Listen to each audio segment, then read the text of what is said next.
ഈ വീഡിയോ നിങ്ങൾ പാരൻസിനുള്ളതാണ്, മക്കളും കാണണം. എടാ, മാതാവിനേക്കാളും സ്നേഹം മറ്റാരും കിട്ടില്ല. മാതാവ്, പിതാവ്, അച്ഛൻ, അമ്മ, ഉമ്മ, ഉപ്പ, ഇതിനൊക്കെ ഒരുപാട് അർത്ഥങ്ങൾ ഉണ്ടടാ, അല്ലേ? അവരുടെ സ്നേഹത്തിൻ്റെ അടുത്ത് എത്തൂല മറ്റാരുടെ സ്നേഹം, നമുക്കതറിയാം.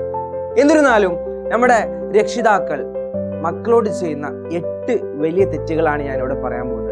ഇത് വലിയ തെറ്റുകളായി കാണണം എന്നല്ല ഞാൻ പറഞ്ഞത്. ഈ ഒരു ചെറിയ ചെറിയ തെറ്റുകൾ അത് വലിയ തെറ്റുകളാക്കാം. ഒന്ന്, മറ്റുള്ളവരുമായി താരതമ്യം ചെയ്യുക. ഇത് അവരുടെ ആത്മവിശ്വാസത്തെ തകർക്കുകയാണ് ചെയ്യുന്നത്. എടാ, നീ പഠിക്കുന്നില്ലേ? നീ അവനെ കണ്ട് പഠിക്കടാ, അവന് നല്ല മാർക്ക് ഉണ്ടടാ, അവന് ഇത്ര മാർക്ക് ഉണ്ട്, നിനക്കെന്താ മാർക്ക് കുറഞ്ഞു പോയത്, നിനക്കെന്താ പഠിക്കാൻ കഴിയില്ലേ, അങ്ങനെയൊക്കെ പറഞ്ഞ് അവരെ മറ്റുള്ളവരുമായി എന്ത് ചെയ്യുക? താരതമ്യം ചെയ്യുക. ഇത് മാറ്റി അവരുമായിട്ട് എന്ത് ചെയ്യുക? കൂടുതൽ ഫ്രണ്ട്ലി ആയിട്ട് മാർക്ക് കുറയാനുള്ള കാരണം കണ്ടെത്താൻ നോക്കുക. അല്ലാതെ മറ്റുള്ളവരുമായി എന്ത് ചെയ്യരുത്? താരതമ്യം ചെയ്യരുത്. 2, അമിത നിയന്ത്രണം. അതായത് അവിടെ ഓടിക്കളിക്കരുത്, അങ്ങോട്ട് പോവല്ലേ, നീ എന്തിനാ അങ്ങോട്ട് പോയത്, നീ എന്തിനാ ഫുട്ബോൾ കളിക്കാൻ പോയത്, അങ്ങനെ അമിതമായി നിയന്ത്രിച്ചാൽ അവരുടെ കഴിവിനെ അവർ ഇല്ലാതാക്കാൻ നോക്കും, അവർ ഒതുങ്ങിക്കൂടും. ഇങ്ങനെ അമിതമായി നിയന്ത്രിച്ചാൽ അവർ മറ്റുള്ളവരുമായിട്ടുള്ള സംസാരം അല്ലെങ്കിൽ കുടുംബക്കാരുമായിട്ടുള്ള സംസാരമൊക്കെ കുറഞ്ഞ് അവരൊരു ഇൻട്രോവേർട്ടുകളാവാനുള്ള സാധ്യത കൂടുതലാണ്. 3, കേൾവിക്കാരാവാതിരിക്കൽ. മക്കൾ എന്തെങ്കിലും ഒന്നിങ്ങനെ പറയുമ്പോൾ, എടാ നീ ഇപ്പം പറയല്ലേ, പിന്നെ പറയാം, അല്ലെങ്കിൽ ഇപ്പം കേൾക്കാൻ സമയമില്ല എന്നൊക്കെ പറഞ്ഞ് അവരെ മാറ്റി നിർത്തുകയാണെങ്കിൽ അത് അവർക്ക് ഒരുപാട് പിന്നോക്കം അല്ലെങ്കിൽ മാനസികമായ ബുദ്ധിമുട്ടുകൾ ഉണ്ടാക്കാം. അവരുടെ മാതാപിതാക്കളോടല്ലാതെ അവർ വേറെ ആരോടാ പറയാ? അതുകൊണ്ട് തന്നെ ഇത് മറ്റുള്ളവരുമായിട്ട് ഷെയർ ചെയ്യാനോ അല്ലെങ്കിൽ മറ്റുള്ള ബന്ധങ്ങളിലേക്ക് പോകാനോ കാരണമായേക്കാം. അപ്പം നല്ലൊരു കേൾവിക്കാരാവുക. എന്നും സ്കൂളൊക്കെ വിട്ടു വന്ന മക്കളുടെയൊക്കെ കേട്ടിട്ട് അവരോട് അവരുടേതായിട്ടുള്ള അഭിപ്രായങ്ങളും ഒക്കെ പറയാനുള്ള അവകാശം നിങ്ങൾക്കല്ലേ, മറ്റാർക്കുള്ളത്? ഇനി അടുത്തത്, നിശബ്ദത ശിക്ഷ.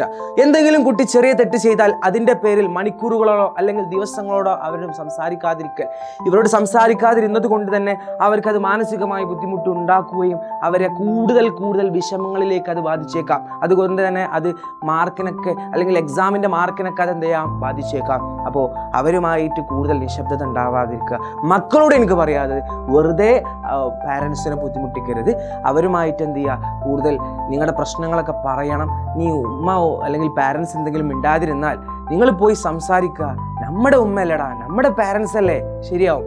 അടുത്തത്, പബ്ലിക്കായി അപമാനിക്കൽ എന്ന് പറയുമ്പോൾ, എൻ്റെ മോന് ഒന്നും അറിയില്ല, അവന് ഞാനാ എല്ലാം ചെയ്തു കൊടുക്കല്, അങ്ങനെയാണ്, അവന് തീരെ പഠിക്കാറില്ല എന്ന് പറഞ്ഞ് പബ്ലിക്കായിട്ട് അവനെ അപമാനിച്ചാൽ അവന് വീണ്ടും ഒരു നാണക്കേട് കെടുത്തി കഴിഞ്ഞാൽ അവന് വീണ്ടും മുന്നോട്ട് പോകാനുള്ള ആ ഒരു എനർജി അവിടെ കുറയും, അവൻ ഒതുങ്ങിക്കൂടാൻ നോക്കും. പിന്നെ അധികം വിമർശനം വേണ്ടെന്നല്ല, അത് എങ്ങനെ വിമർശനം എന്നുള്ളതാണ്. നല്ലത് മാത്രം പറയാതെ കൂടുതൽ വിമർശനത്തിന് വേണ്ടി മാത്രം വായ തുറക്കുന്ന അമ്മമാരുണ്ടെങ്കിൽ അവരോടാണ് എനിക്ക് പറയാനുള്ളത്. കൂടുതൽ അമിതമായി അവരെ വിമർശിക്കരുത്. എന്ത് കണ്ടാലും തെറ്റുകൾ മാത്രം കണ്ടുപിടിച്ച് അവരെ വിമർശിക്കരുത്. നല്ലതും ചെയ്യാൻ അവരെ പ്രയോജനപ്പെടുത്തണം. ഓക്കെ. അടുത്തത്, മാതാപിതാക്കളുടെ സ്വപ്നങ്ങൾ കുട്ടികളിൽ അടിച്ചേൽപ്പിക്കൽ. എടാ, നീ ഡോക്ടർ ആവണടാ, നീ എഞ്ചിനീയർ ആവണടാ, നീ ഇങ്ങനെ പോയാൽ ശരിയാവില്ലടാ, നീ ഇതാവണമെന്ന് പറഞ്ഞ് അവരുടെ ലക്ഷ്യങ്ങൾ ഇല്ലാതാക്കൽ.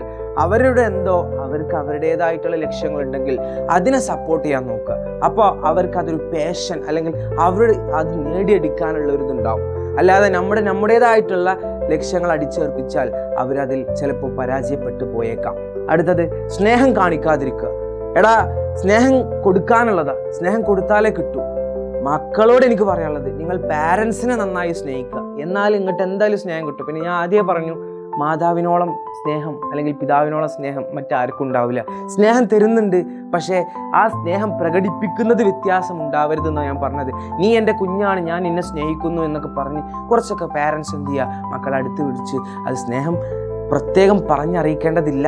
എന്നിരുന്നാലും സ്നേഹം പ്രകടിപ്പിക്കുന്നത് അവരറിഞ്ഞോട്ടെ. അമ്മ, അച്ഛൻ ഇവര് വേറെടാ. അപ്പോൾ എൻ്റെ മക്കളോട് എനിക്ക് പറയാനുള്ളത്, ഞാൻ ഇത്രയും പറഞ്ഞ കാര്യങ്ങൾ അത് രക്ഷിതാക്കളെ മോശമാക്കാൻ വേണ്ടിയിട്ടോ അല്ലെങ്കിൽ രക്ഷിതാക്കൾ ചെയ്യുന്ന വലിയ തെറ്റായിട്ടോ ഞാൻ പറയുന്നതല്ല. ഇത് നിങ്ങൾക്ക് പ്രശ്നം ഉണ്ടാക്കിയേക്കാം എന്നുള്ള രീതിയിലാണ്. അപ്പോൾ മക്കളോട് എനിക്ക് പറയാനുള്ളത്, നിങ്ങൾ നിങ്ങളുടേതായിട്ടുള്ള സ്വപ്നങ്ങൾ നേടിയെടുക്കുക. നിങ്ങളുടെ മാതാവ് അല്ലെങ്കിൽ പിതാവ് നിങ്ങളുടെ കൂടെ ഉണ്ടാവും. അവരല്ലാതെ മറ്റാരും നിങ്ങളുടെ കൂടെ ഉണ്ടാവില്ല. അപ്പോൾ അവർ പറയുന്നത് കേൾക്കുക, അവരെ സപ്പോർട്ട് ചെയ്യുക, അവർ ഇത്രയും കാലം നിങ്ങളെ വളർത്തിയെടുത്ത് അല്ലെങ്കിൽ നിങ്ങളുടെ സ്വപ്നങ്ങൾ നേടിയെടുക്കാൻ വേണ്ടിയിട്ട് സ്കൂളുകളിലേക്ക് ബാഗും യൂണിഫോമും നിങ്ങൾക്ക് വേണ്ടതെല്ലാം അവർ ചെയ്തു തരുന്നുണ്ട്. നിങ്ങൾക്ക് നിങ്ങളുടെ അടിസ്ഥാനകരമായിട്ടുള്ള എല്ലാ കാര്യങ്ങളും, നിങ്ങൾക്ക് സ്നേഹവും നിങ്ങൾക്ക് എന്തൊക്കെ വെച്ചൊക്കെ തരുന്നുണ്ട്. അതെല്ലാം ഉൾക്കൊണ്ട് നിങ്ങൾ മുന്നോട്ട് പഠിച്ചു ഉയർന്നു നോക്കുക.